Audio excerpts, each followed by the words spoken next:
Alright, so today we're going to try and install an Amazon Fire Stick on the Pioneer 8.1 inch touchscreen. So I've got HDMI to micro HDMI, USB-C to micro USB for power and signal input on the back of the head unit. And then I've got my Fire Stick right here. And you don't need a 4K, that's overkill, but it was on sale, so that's why I got it. So I'm going to get this pulled out and we'll see where we're at. Alright, so here's the Fire Stick, all unboxed. You get the remote, the Fire Stick unit, the batteries for the remote, the cable, and the wall plug adapter, which we're not going to be using because we're going to power it off the back of the deck with the USB. Or I'm sorry, that's the HDMI micro going in, and that's the USB-C to power the Fire Stick. Okay, so I will link these in the description. This is the USB-C to micro USB. So it's going to go here in the 5-volt slot. This one here is going to go into the micro USB slot. And then, I don't know if I can hold my phone and do this, but that's going to plug into the Fire Stick itself, and then this one's going to power it. Let me get those plugged in. Okay, and so there's the Fire Stick all plugged in. So it's going to receive power from the deck, and then it's going to become an HDMI signal in. You can select from the menu. Let me get it put back in. Okay, now we're all powered back on with the Fire Stick inside the dash. I'm going to turn on my hotspot so my radio connects to my phone, because that's what we're going to be using for streaming the Fire Stick. And I'm also going to be turning on, linking my Bluetooth so that I've got the Drive app. Okay, so now you can see when I go into my apps, I now have an HDMI option, and this is the Fire Stick.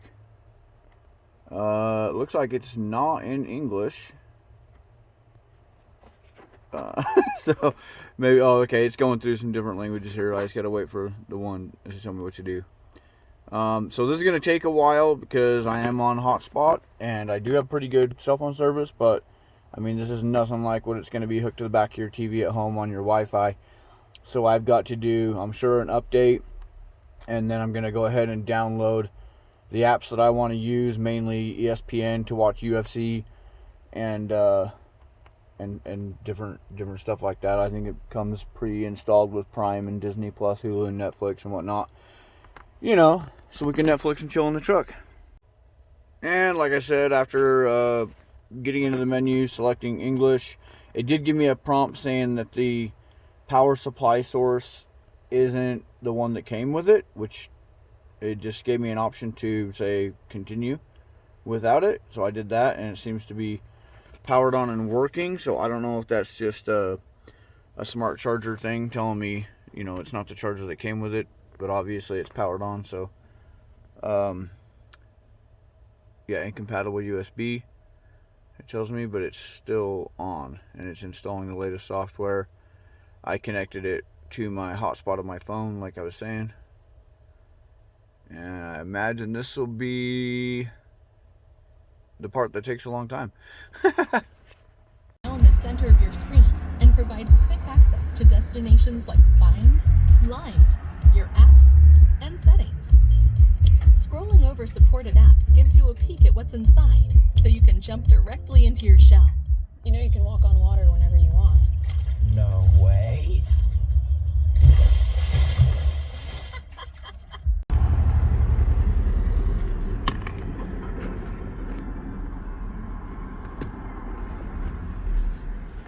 Fox Nation is the home of all things Paula Deen. She's fixing up the recipes that will have your taste buds watering and serving up special holiday traditions that will get you celebrating. At home with Paula Deen.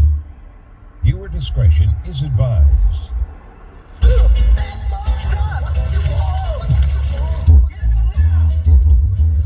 Get out of the car, get out.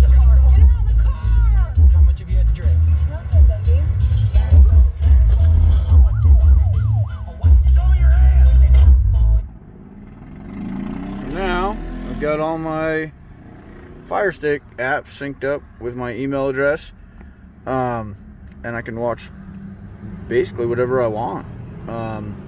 I do have, there's a bypass, a parking brake bypass that I bought. I will link that in the description.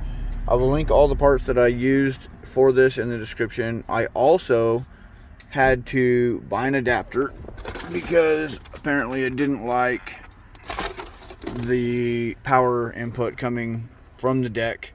So I bought a small little inverter. The smallest one I could find, it was about $23, and it's actually up inside my dash, so that I'm running the Fire Stick power adapter that plugs into an AC wall, even though it is still coming from 12 volt. I just couldn't use the plug on the back of the deck. You could hardwire that in. You could cut this off, not have this if you don't want it to run into your dash, or you don't have a way to do it, and just wire it into any 12 volt wire inside your dash, preferably that turns on with a key. Not responsible for any battery drainage if you put it in the wrong spot. This one for me comes on with my key. This one's on all the time, so I use my phone charger with this one, and this one, you know, is perfect for this because when I turn my key on for my radio, it powers up my Fire Stick. Disclaimer, even if you buy the adapter that eliminates the parking brake, don't be driving around watching TV. I'm not responsible for that jazz. I'm not gonna disclose whether I do or not, but yeah, so I will post a link for the bypass. There's also a YouTube video I found with a way to do the bypass. I haven't tried it on this. Something about holding the left and right bottom of the screen for 10 seconds on the FM mode powered off or something like that. I don't know. It seemed weird, but I had already bought the bypass when I ordered the stereo, so mine will play all the time.